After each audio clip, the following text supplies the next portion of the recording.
I was quite the fan of the Turbografx 16. I didn't get it at launch, but once I did have it, I was all over games like Legendary Axe and China Warrior. The question of what to call it as far as bits was the most pointless thing I'd ever heard. I mean, its games looked the part of a 4th generation console, and that's all that really mattered. In those early months, the platform had lacked a game to help define and give voice to the brand, a mascot if you will. In Japan, Hudson Soft had put Red Company to task to do that very thing. PC Genjin had been developed as a comic strip, and it was their job to bring him to life in video game form. That property came to North America in April of 1990 as Bonk's Adventure, and NEC was using him to give their new system some star power to compete with Nintendo's Mario. In this episode, we will be taking a look at Bonk's Adventure for the Turbografx 16, find out if it was any good, and even look at a few other versions that would eventually see release.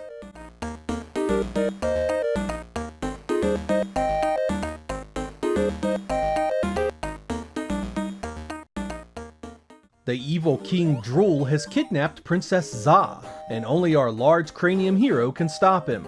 The makeup of Bonk's Adventure is your typical action platformer. You control Bonk, and as his name implies, you're gonna be smashing stuff with your head. Bonk can also extend his jumps by spinning in the air, and he can climb various surfaces with his rather large teeth. You can also power up Bonk with pieces of meat, and you can even make him invincible. Most of the enemies you face can be defeated by a few headbutts or by crashing down on them with a dive bomb style attack. Doing this dive while powered up with meat can also freeze enemies in their tracks. There are of course boss encounters to worry about, and some of these guys are massive. They too succumb to a well-placed headbutt, though they tend to be far more aggressive than your normal enemies. Life can be replenished by picking up food and hearts, and there are other items to increase your score. Lose all your lives and it's game over, forcing you to restart the first area of the stage you're on. And that's about it. This was meant to be a game for all ages with easily accessible elements that would appeal to a wide audience. The blueprint had worked well for Nintendo in the past, and Bonk doesn't stray far from the tried and true formula.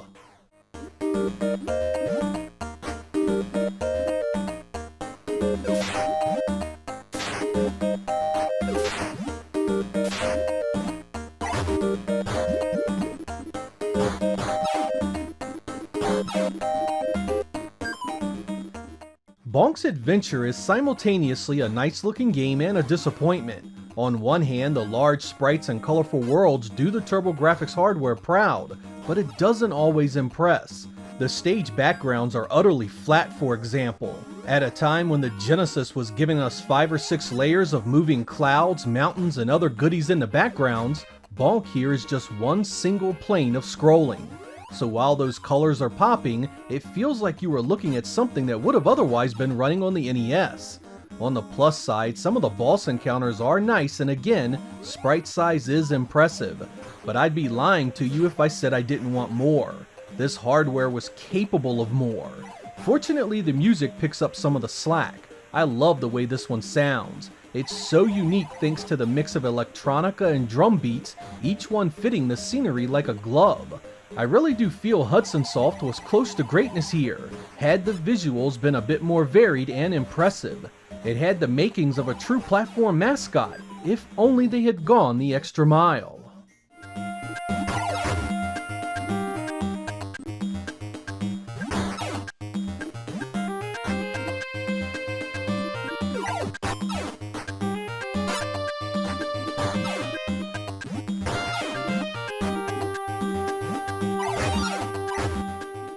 I like Bonk's Adventure, but it does have some serious issues that really affect its enjoyment.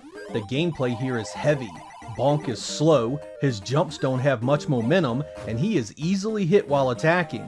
No kidding, man. Sometimes your attack goes right through an approaching enemy so egregiously, your sprite is literally half an inch inside theirs. You can also be hit inside your air spin far too easily. This makes for some frustrating times and can lead to replaying areas over and over. There's also some irritation with the way Bonk climbs. I mean, you have to really bash the hell out of the button to get him up there. You can turn the turbo on, but that affects the way you jump, and some stages have enemies that punish your lack of speed. Like most games though, you can overcome these shortcomings with a little practice. A few sequels would land on the Turbo afterwards that are improvements on this formula. Better graphics, more variety in gameplay, and there are even some shoot 'em ups that continued the basic idea of the character. If you've never played Bonk, I do recommend that you do. While it's a very different game than something like Sonic and it lacks the refinement of the Mario series, it's still a very competent action game that is kid safe and fairly challenging.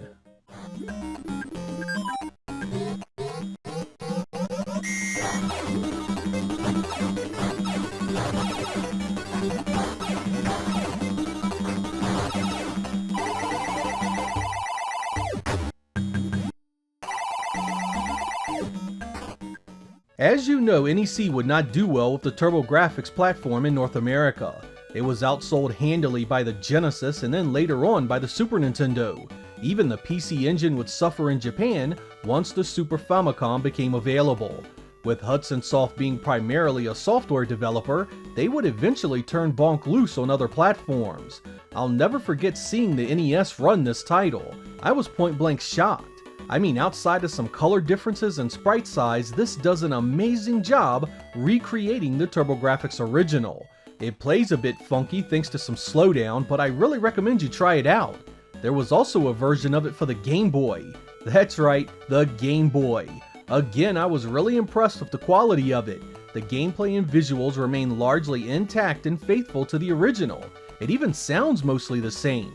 Hell, I'd even say it plays better than the NES game.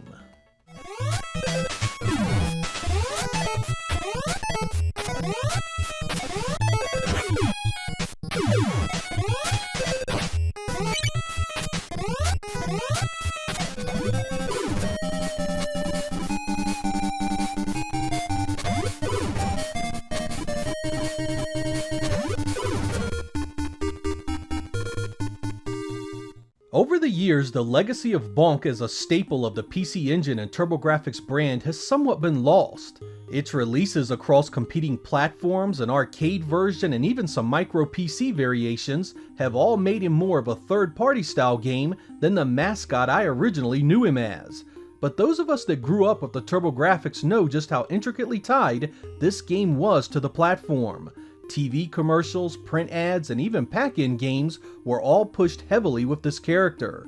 Bonk's adventure was even given away free for a while to new owners of the machine.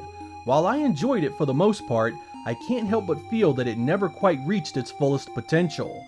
By the time this was released, Mario had been on multiple adventures, including the masterpiece that was Part 3.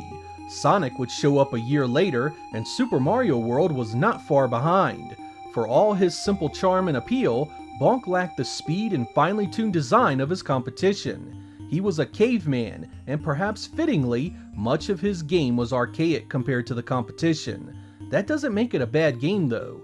If anything, it was a product of its time by a company desperately looking to compete against the titans that were grossly outselling it. They needed something safe and that would appeal to gamers all over the world. Bonk filled that role just fine, and he'll always be the Turbografx mascot to me. I'm Sega X. Thank you guys for watching, and I will catch you next time.